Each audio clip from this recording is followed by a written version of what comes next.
Hello and welcome to the SAQ tech guys. क्या आप लोग भी परेशान हो कि अपना पासपोर्ट अपने घर बैठे हुए कैसे अप्लाई किया जा सकता है? तो आप बिल्कुल सही जगह पर आए हैं। मैं हूं आपका दोस्त मोहम्मद और आप देख रहे हैं एसएक्यू टेक। तो इस वीडियो में मैं आज आप लोगों के लिए एक बहुत ही सिंपल सा पासपोर्ट एप्लीकेशन प्रोसेस लेकर आया हूं, जो कि कंप्लीटली ऑनलाइन होगा, जिसमें से आपको अपॉइंटमेंट मिल जाएगा, जिसके बेसिस पे आप पासपोर्ट ऑफिस में जाके अपना डॉक्यूमेंट सबमिट करके अपना पासपोर्ट बहुत आराम से बनवा सकते हैं। देखिए, प्रोसेस यही होता है, इसके अलावा कुछ और होता नहीं है। यही करने से आपका पासपोर्ट इजीली बन जाएगा और पक्का आप लोगों के घर पे पासपोर्ट आ जाएगा। सो बेसिकली मैं सीधा आपको अपने डेस्कटॉप की स्क्रीन पर ले चलता हूं और वहीं पे आपको बता देता हूं कि कैसे अपना पासपोर्ट अप्लाई किया जा सकता है। सो जैसे कि आप देख सकते हैं, हम लोगों ने अपना डेस्कटॉप ओपन कर लिया है। तो सबसे पहले हम लोगों को अपना गूगल क्रोम ओपन कर लेना है और यहाँ पे सर्च करना है गूगल। ठीक है, जैसे ही गूगल ओपन हो जाए तो यहाँ पे हम लोग सर्च करेंगे पासपोर्ट लॉगिन। ठीक है, जैसे ही पासपोर्ट लॉगिन आप सर्च करेंगे तो आपके सामने ये दो लिंक्स आएंगी, जिनमें से आपको ये दूसरा वाला लॉगिन वाला लिंक सेलेक्ट करना है। याद रहे, यहाँ पे जो HTML के साथ ये जो सर्विस 2 लिखा हुआ है, यही वाला सेलेक्ट करना है, क्योंकि ये नया वाला अपडेट है। ये वाला जो लिंक है पहला वाला, ये पुराना वेबसाइट है, जिससे आपका पासपोर्ट नहीं बनेगा, तो आपको वो वैसे भी यहाँ पे रिडायरेक्ट कर देगा। तो आप डायरेक्टली यही ओपन कर लीजिए। तो जैसे ही आप लॉगिन के ऊपर क्लिक करेंगे तो आपके सामने पासपोर्ट सेवा केंद्र का लॉगिन पेज ओपन हो जाएगा। ये आप नेशन में कहीं भी हो, अपने घर बैठे एप्लीकेशन डाल सकते हैं। अक्सर लोग एजेंट्स के पास जाते हैं, तो एजेंट्स भी यही करते हैं। आप लोगों को भी यही करना है, सो दैट आप लोगों को अपना पासपोर्ट एप्लीकेशन में कोई दिक्कत ना हो। तो सबसे पहले तो मैं आप लोगों को डॉक्यूमेंट्स के बारे में बता देता हूँ कि आपको इसके लिए क्या क्या डॉक्यूमेंट्स चाहिए होते हैं। तो आप लोग जब पासपोर्ट के लिए एप्लीकेशन डालते हैं तो सबसे पहले आपको अपने पास अपना आधार कार्ड, वोटर ID कार्ड और पैन कार्ड, ये 3 डॉक्यूमेंट्स कंपलसरीली होने चाहिए। इसके साथ में अगर आपका 10th मार्कशीट है तो आप लोगों के लिए अच्छी बात है। अगर नहीं है तो आप लोगों का ECR पासपोर्ट आएगा, जिससे कोई दिक्कत होती नहीं है। बस कुछ गल्फ कंट्रीज है जहां पे जॉब करने के लिए ये प्रॉब्लम आती है, वरना तो आप लोगों के लिए कोई प्रॉब्लम नहीं है। ठीक है, तो इतने डॉक्यूमेंट्स होने के बाद आप लोगों को अपने आधार कार्ड में इंश्योर करना है कि जो आधार कार्ड के ऊपर एड्रेस है उसी एड्रेस पे आप रहते हो, क्योंकि जब पुलिस वेरिफिकेशन आएगी तो वो लोग आधार कार्ड का एड्रेस ही चेक करते हैं और उसी एड्रेस पे आपको होना जरूरी है। इन केस आपका आधार कार्ड का एड्रेस गलत है तो आप लोगों के पास रेंटल एग्रीमेंट होना चाहिए विथ नोटरी, सो दैट वो as a proof of address आप सबमिट कर पाए। ठीक है, तो इतने डॉक्यूमेंट्स होने के बाद जैसे ही आप इस लिंक को ओपन करेंगे तो यहाँ पे जो फर्स्ट टाइम यूजर के लिए रजिस्टर ना वाला लिंक है, यहाँ पे आपको क्लिक कर देना है। और जैसे ही आप यहाँ पर क्लिक करेंगे तो आपको यहाँ पे यहाँ पे फर्स्ट ऑप्शन सेलेक्ट कर लेना है, पासपोर्ट ऑफिस। ठीक है, जब ये सेलेक्ट हो जाए तो आप लोगों को अपना स्टेट सेलेक्ट कर लेना है कि आप लोग कहाँ पे पासपोर्ट अप्लाई करेंगे। तो मैं अपने लिए बैंगलोर सेलेक्ट कर लेता हूँ और यहाँ पे अपना नाम मेंशन कर देता हूँ। नाम एंटर करने के बाद आपको अपना ईमेल आईडी एंटर करना है। ये ईमेल आईडी बिल्कुल करेक्ट होना चाहिए, सो दैट इसमें अगर कोई मिस्टेक हो तो आपको लिंक नहीं आएगा जिससे कि ये अकाउंट एक्टिवेट होता है। ठीक है, तो आप लोगों को अपना ईमेल आईडी करेक्ट रखना होता है।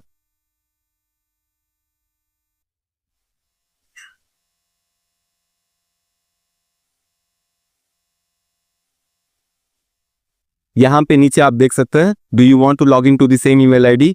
आप यहाँ पे नो कर दीजिए और अपनी पसंद का कोई एक लॉगिन आईडी सेलेक्ट कर लीजिए। जैसे मैं एक सीरीज चलाता हूँ, तो जिसकी वजह से मैं एक लॉगिन आईडी को सेलेक्ट कर लेता हूँ। और यहाँ पे आप लोगों को लॉगिन आईडी भी सिंपल होता है, आप अपने नाम के साथ कुछ भी नंबर्स मिक्स करके आईडी बना सकते हैं, लेकिन उसमें आप लोगों को नेम होना चाहिए और नंबर होना चाहिए। बस इतना कंफर्म कर लीजिए और फिर यहाँ पे चेक अवेलेबिलिटी वाले बटन पे प्रेस कर दीजिए। अगर अवेलेबल होगा तो यहाँ पे लॉगिन आईडी इज अवेलेबल बोल के एक बटन आ जाएगा, जिससे कि आपको कंफर्म हो जाए कि वो लॉगिन आईडी अवेलेबल है। ठीक है, तो इतना डालने के बाद आप अपना पासवर्ड सेलेक्ट कर सकते हैं। आप अपनी पसंद का कोई भी पासवर्ड रख सकते हैं जो कि आपके लिए मेमोराइजेबल हो, जिससे आपको अपना काम बन जाए। और ये सब डिटेल्स फिल करने के बाद आप यहाँ पे साइन अप वाला जो बटन है, साइन अप के ऊपर क्लिक कर सकते हैं। जैसे ही साइन अप हो जाए तो यहाँ पे एक OTP आ जाएगा जो कि आपके रजिस्टर्ड ईमेल आईडी पे जाएगा। तो आप लोगों को अपना ईमेल आईडी ओपन कर लेना है और ये देखना है कि वो ईमेल आया है या नहीं। जैसे ही आप वो चेक करेंगे तो यहाँ पे आपको OTP फॉर ईमेल वेरिफिकेशन बोल के एक 4 न्यूमेरिकल लेटर्स का एक OTP आ जाएगा, जो कि आपको वहां पे एंटर करना है। और जैसे ही आप वो एंटर करेंगे, यहाँ पे कंप्लीट साइन अप वाला बटन होगा जहां पे आपको क्लिक कर देना है। तो आप देख सकते हैं हमारा साइन अप हो गया है और हमारा आईडी क्रिएट हो चुका है। इस आईडी से मैं वही स्टेट का पासपोर्ट बना सकता हूँ जिस स्टेट का मैंने सेलेक्ट किया था। और एक और बात कि आप एक पासपोर्ट आईडी से 5 बार एप्लीकेशन डाल सकते हैं, वो चाहे पासपोर्ट का हो या पीसीसी का हो। आप एक आईडी का इस्तेमाल सिर्फ 5 बार कर सकते हैं। तो देख दिखाकर कर लीजिए। तो मैं अपना ईमेल आईडी जो लॉगिन आईडी बनाया था वो लॉगिन आईडी यहाँ पे एंटर करके लॉगिन कर देता हूँ। लॉगिन आईडी एंटर करूंगा और कंटिन्यू पे क्लिक करूंगा तो मेरे पास पासवर्ड वाला ऑप्शन आ जाएगा जहां पे मैं अपना पासवर्ड एंटर कर दूंगा। पासवर्ड एंटर करने के बाद यहाँ पे साइन इन वाला बटन है, साइन इन वाले बटन पे प्रेस कर देंगे सो दैट हम लॉगिन हो चुका है। ठीक है, जब आप लोग इस पेज पे आ जाए तो यहाँ पे ये फ्रेश और री इशू पासपोर्ट वाला ऑप्शन आपको दिखाई देगा जिसके ऊपर आपको क्लिक कर देना है। और यहाँ पे क्लिक करने के बाद यहाँ पे आपसे पासपोर्ट नंबर और डेट ऑफ बर्थ मांगेगा। ये उन लोगों के लिए है जिन्होंने रिन्यूअल करवाना होता है। तो आपके केस में अगर नया है तो आप बस इसको स्किप फॉर नाउ कर दीजिए। और यहाँ पे पासपोर्ट ऑफिस कौन से डिस्ट्रिक्ट का है वो दिखाएगा, तो आप लोग इसको भी नेक्स्ट कर सकते हैं। और इतना होने के बाद आप लोगों के पास यहाँ पे कुछ चेक बॉक्सेस आएंगे जहाँ पे आपसे पूछा जाएगा कि आप लोग नया अप्लाई कर रहे हैं या री इशू के लिए अप्लाई कर रहे हैं। तो हम लोग सिंपल सा नया सेलेक्ट कर लेंगे। और किस टाइप का पासपोर्ट आप अप्लाई करना चाहते हैं, नॉर्मल में या तत्काल में। नॉर्मल में अप्लाई कीजिए, ज़्यादातर बेहतर होता है, क्योंकि तत्काल में एक एनेक्सर ए नाम का एक डॉक्यूमेंट होता है जो कि क्लास 1 ऑफिसर से साइन करवाना होता है। वो डॉक्यूमेंट बनवाना बहुत परेशानी वाली बात है, तो उस पर मत जाइएगा। डायरेक्टली नॉर्मल पे अप्लाई कर लीजिए, आपको 20 दिन बाद का अपॉइंटमेंट मिल जाएगा। आपके डिस्ट्रिक्ट के ऊपर डिपेंड करता है कि आपके पास कितना अवेलेबिलिटी है। यहाँ बैंगलोर में तो बहुत ज़्यादा डिमांड होता है जिसकी वजह से ये 20 दिन बाद का मिलेगा। तो ये एंटर करने के बाद हम लोग कितने पेजेस का पासपोर्ट चाहिए वो सिलेक्ट कर लेंगे। नॉर्मल सी बात है, 36 वाला पेजेस वाला पासपोर्ट ही अक्सर लोग यूज़ करते हैं। बहुत कम बिजनेसमैन होते हैं जिन लोगों का आना जाना बहुत ज़्यादा होता है, तो वो लोग 60 पेजेस का एप्लीकेशन डालते हैं।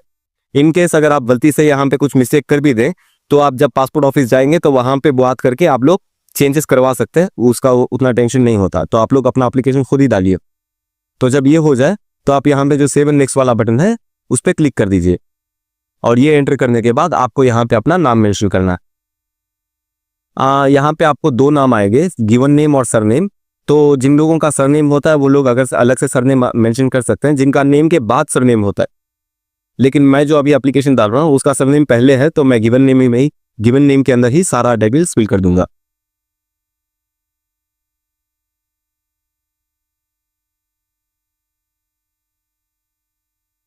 तो नेम एंटर करने के बाद हम लोग जेंडर सेलेक्ट कर लेंगे। और यहाँ पे नीचे एक और ऑप्शन आता है कि have you ever been known by any others names, जिसका मतलब है कि क्या आपने इस नाम के डॉक्यूमेंट्स बनाने से पहले किसी और नाम के डॉक्यूमेंट्स रखे हुए थे, जिस पे आप सिंपल सा नो कर दीजिए अगर आपने नाम चेंज नहीं किया है। तो इन केस अगर आपने नेम चेंज किया है तो यस दीजिए और पुराने नाम का एक्सपेंशन वहाँ पे सबमिट कर दीजिए। अगर आप लोगों ने नहीं किया है तो सिंपल सा नो कर दीजिए और have you ever change your name वाले पे भी नो कर दीजिए। फिर आपको अपना डेट ऑफ बर्थ एंटर करना है, जो कि आपको यहाँ पे कैलेंडर ओपन करके सेलेक्ट करने का भी ऑप्शन आता है और वहाँ पे डायरेक्टली टाइप भी कर सकते हैं। तो मैं कैलेंडर ओपन करके सेलेक्ट कर देता हूँ सो दैट आप लोगों को समझने में ईजी हो, वरना टाइप कर देता हूँ। अब तक डेट ऑफ बर्थ टाइप करने के बाद आप यहाँ पे अगर आप टाइप करें तो वहाँ पे हाइफन नहीं डाल सकते, स्लैश डालना होता है। वहाँ पे डेट मंथ और ईयर के बीच में स्लैश डाल के अपना डेट ऑफ बर्थ टाइप कर सकते। तो ठीक है, जैसे ही आप अपना डेट ऑफ बर्थ फिल कर दें तो यहाँ पे नीचे आपको प्लेस ऑफ बर्थ मेंशन करने का ऑप्शन आ जाएगा, जहाँ पे आपको वो जगह मेंशन करनी है जहाँ पर आप पैदा हुए थे। उस जगह का डिस्ट्रिक्ट आपको यहाँ पे लिखना है, नॉट वो पूरा एड्रेस लिखने की जरूरत नहीं है, सिर्फ डिस्ट्रिक्ट लिख दीजिए काफी रहेगा। और यहाँ पे नीचे आपको मैरिटल स्टेटस का ऑप्शन मिल जाएगा, जो कि एक ड्रॉप डाउन है। यहाँ पर आप सेलेक्ट कर लेंगे कि आप शादीशुदा है, सिंगल है, क्या है। जो भी आप होंगे वो यहाँ पे सिलेक्ट कर लीजिए। हाँ, कुछ शादीशुदा लोगों के लिए एक और नई बात यह है कि आप लोगों को अपना मैरिज सर्टिफिकेट कंपलसरी सबमिट करना होता है। अगर आपके पास मैरिज सर्टिफिकेट ना हो तो एनेक्सर जे नाम से एक डॉक्यूमेंट आता है, जिसके ऊपर आपको अपने फोटो अटैच करके, जॉइंट फोटो अटैच करके उसके ऊपर सिग्नेचर्स करने होते हैं। वो मैं आपको चाहिए हो तो अलग से एक वीडियो में फिल करके बता देता हूँ, वरना इसी वीडियो में दिखाता हूँ लास्ट में कि आपको वो डाउनलोड कैसे करना है एनेक्सर जे। तो इतना पूरा होने के बाद आपको यहाँ पे is your place of birth out of India वाला ऑप्शन मिलेगा, जहाँ पे आपको नो क्लिक कर देना है। ठीक है, ये इतना होने के बाद आपको स्टेट मिल जाएगा कि कहाँ पर आप सेलेक्ट किया पैदा हुए थे। तो आप लोगों को वहाँ पे अपना स्टेट मेंशन कर देना है और उसके बाजू डिस्ट्रिक्ट मेंशन कर देना है। ये दोनों सेलेक्ट करने के बाद आप अपना citizenship of India by birth select कर सकते हैं, अगर आप इंडियन सिटीजन है तो। अक्सर इंडियन सिटीजन पासपोर्ट बनवाते हैं तो आप लोग बर्थ सेलेक्ट कर लीजिए। और इतना होने के बाद आप अपना पैन नंबर और वोटर आईडी कार्ड नंबर चाहिए हो तो मेंशन कर सकते हैं, ना चाहो तो उसको स्किप कर सकते हैं, उतना कुछ नेसेसरी नहीं होता वो। फिर आपको यहाँ पे नीचे एम्प्लॉयमेंट टाइप मिलेगा, जहाँ पे आपको अपना एम्प्लॉयमेंट का टाइप मेंशन करना है। अगर आप प्राइवेट एम्प्लॉय हैं तो प्राइवेट मेंशन कीजिए, अगर आप गवर्नमेंट एम्प्लॉय हैं तो गवर्नमेंट मेंशन कर दीजिए। वैसे कुछ सैलरी स्लिप मांगा रहे तो आप टेंशन मत लीजिए, उसका कुछ टेंशन होता नहीं है। फिर उसके नीचे आपको is either of your parents in case of minor और स्पाउस अ गवर्नमेंट सर्वेंट, ये ऑप्शन मिल जाएगा, जहां पे आपको सिंपल सा नो क्लिक कर देना है। ये माइनर बच्चों के लिए है जिनके पेरेंट्स गवर्नमेंट ऑफिसर्स होते हैं, तो उन लोगों के लिए यस देने का ऑप्शन होता है, वरना नो देना होता है। और इसके बाद आपको एजुकेशनल क्वालिफिकेशन वाला ऑप्शन मिलेगा, जहां पे आपको अपना क्वालिफिकेशन सेलेक्ट करना है कि आपने कितनी पढ़ाई की है। तो हम अपने केस में सेलेक्ट कर लेते हैं, जो भी हमारा केस में हो वो अपने हिसाब से सेलेक्ट कर लीजिए। एप्लीकेंट कैटेगरी नॉन ECR अगर आएगा तो यहाँ पे एस ऑटोमेटिकली हो जाएगा, अगर आपने 10th एंड अबव सेलेक्ट किया है तो। अगर आप 7th और लेस सेलेक्ट करेंगे तो ये ऑटोमेटिकली नो हो जाएगा, जैसा कि आपने देखा। तो मैंने जैसे कि बताया, आपके पास अगर 10वीं का मार्कशीट है तो आपको नॉन ECR कैटेगरी का पासपोर्ट बनेगा। अगर आपका क्वालिफिकेशन 10वीं के नीचे है तो आप लोगों को ECR कैटेगरी का पासपोर्ट बनेगा।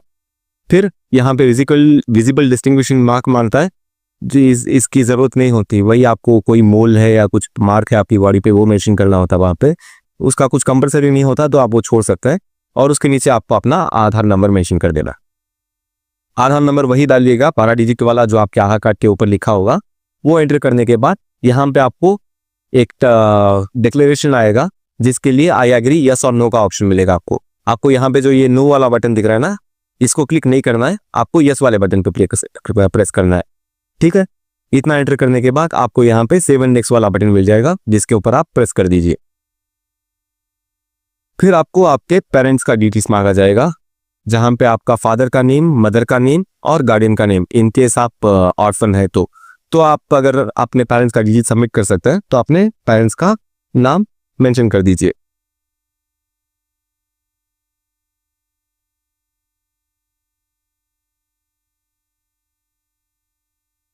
अपने फादर का नेम एंटर करने के बाद आप अपनी माँ का नाम एंटर कर सकते हैं। ये दोनों डिटेल्स डालने के बाद आप यहाँ पे सिंपल सा सेव एंड नेक्स्ट पे क्लिक कर सकते हैं, जिससे कि ये नेक्स्ट पेज पे आपको रीडायरेक्ट कर देगा। सो जैसे ही आपका एड्रेस वाला पेज ओपन हो जाए तो आपको यहाँ पे सबसे पहले अपना घर का नंबर एंटर करना है। ये क्योंकि शहर में घर है तो इन लोगों का डोर नंबर, गली का नंबर, ये सब क्लियर से डिफाइन होके आता है। अगर आप किसी गांव देहात में रहते हैं और वहां का एड्रेस डालना चाहते हैं तो आप बस अपना वही जो आपके आधार कार्ड के ऊपर लिखा होगा उसी तरीके से यहाँ पे स्प्लिट करके डाल दीजिए। सो यहाँ पे आप पहले तो अपना घर का नंबर डालेंगे, फिर उसके नीचे आप अपना एरिया का नाम डालेंगे। अगर आपका कोई पोस्ट है तो पोस्ट मेंशन कर दीजिए। और एक चीज यहाँ पे क्या नोटिस करने वाली है कि यहाँ पे लिमिटेशंस होते हैं लेटर्स के, तो आपको वो लेटर्स देख के बैलेंस करके डालने होते हैं। यहाँ पे दिखा रहा होगा कि कितने लेटर्स का कैरेक्टर्स आपके पास रिमेनिंग है, तो उसी हिसाब से आप अपना एड्रेस दिखाकर डाल सकते हैं। तो जैसे ये दोनों फिल हो जाए तो आपको अपने एरिया का पिन कोड मेंशन करना है। पिन कोड एंटर करने के बाद आपको यहाँ पे नीचे स्टेट सेलेक्ट करने वाला ऑप्शन आएगा, तो वहां पे आपको अपना स्टेट और डिस्ट्रिक्ट सेलेक्ट कर लेना है। फिर आपको आपके एरिया का पुलिस स्टेशन मांगेगा कि आपके डिस्ट्रिक्ट में आपके एरिया को कौन सा पुलिस स्टेशन लगता है, थाना, तो आपको यहाँ पे अपना थाना सेलेक्ट कर लेना है। हमारे केस में तो ये वाला थाना आ जाएगा, तो हम लोगों ने सेलेक्ट कर लिया। और इतना डिटेल सेलेक्ट करने के बाद आपको अपना मोबाइल नंबर एंटर कर देना है। मोबाइल नंबर एंटर करने के बाद यहाँ नीचे आपको ईमेल आईडी मांगेगा, तो आप अपना ईमेल आईडी एंटर कर सकते हैं। ईमेल आईडी एंटर करने के बाद आपके पास यहाँ पे एक और ऑप्शन आएगा कि is your permanent address available, कि यहाँ पे उन लोगों के लिए है जो जिनका गांव में घर है और वो कहीं शहर में जाके काम कर रहे हैं, तो उन लोगों के लिए ये वाला ऑप्शन होता है। तो अगर आप अपने गांव में ही रहते हैं और वहीं से पासपोर्ट बना रहे हैं तो यस नो दे दीजिए। अगर आपके पास कोई और अलग एड्रेस है जो कि आपका परमानेंट एड्रेस है, ये हो सकता है कि आपका एक ही शहर में घर हो, लेकिन आपका घर जो आपके आधार कार्ड में है वो अलग हो और आपका परमानेंट जो रेजिडेंस है जहाँ पे आपके माँ पापा रहते हैं तो वो वाला एड्रेस अलग हो, तो आप लोगों को यहाँ पे अकॉर्डिंगली सेलेक्ट कर लेना है कि आपका कौन सा। तो हमारे केस में तो सेम ही है, जहाँ का एड्रेस हमने डाला है वहीं ये हमेशा से रहता है, तो हम लोग नो कर देंगे और यहाँ पे सेव एंड नेक्स्ट वाले बटन तक प्रेस कर देंगे। ये तो सेकंड लाइन वाला कॉलम होता है जहाँ पे आपको विलेज और टाउन मेंशन करना है, वहाँ पे आप कॉमा नहीं डाल सकते। इतना डिटेल्स फिल करने के बाद आपको सेव एंड नेक्स्ट वाले बटन पर प्रेस कर देना है।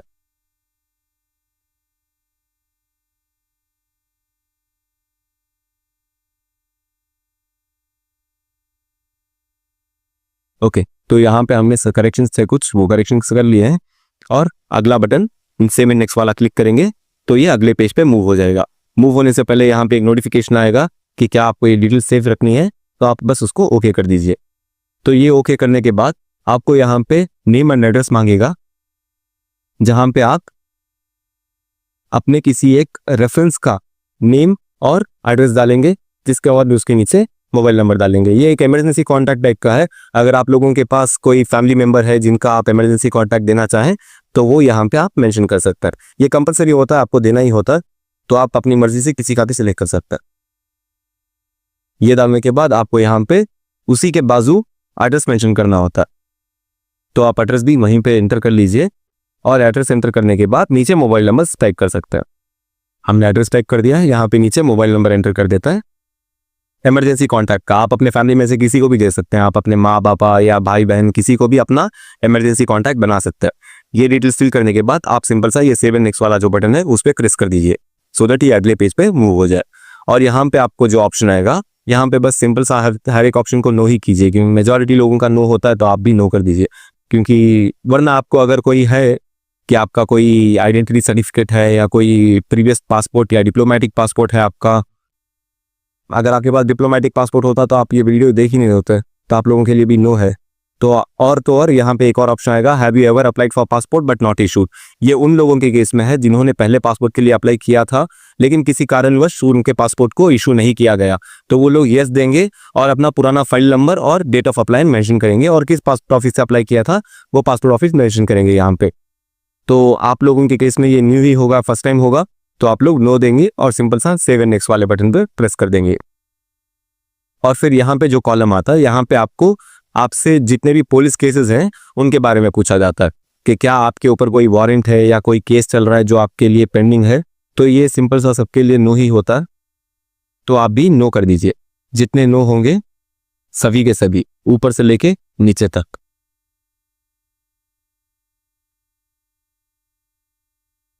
वैसे ये बहुत लंबा प्रोसेस होता है पासपोर्ट का, लेकिन होता यही प्रोसेस है। बहुत ही इजी और सिंपल सा प्रोसेस है, उतना कुछ कॉम्प्लिकेशन होता नहीं।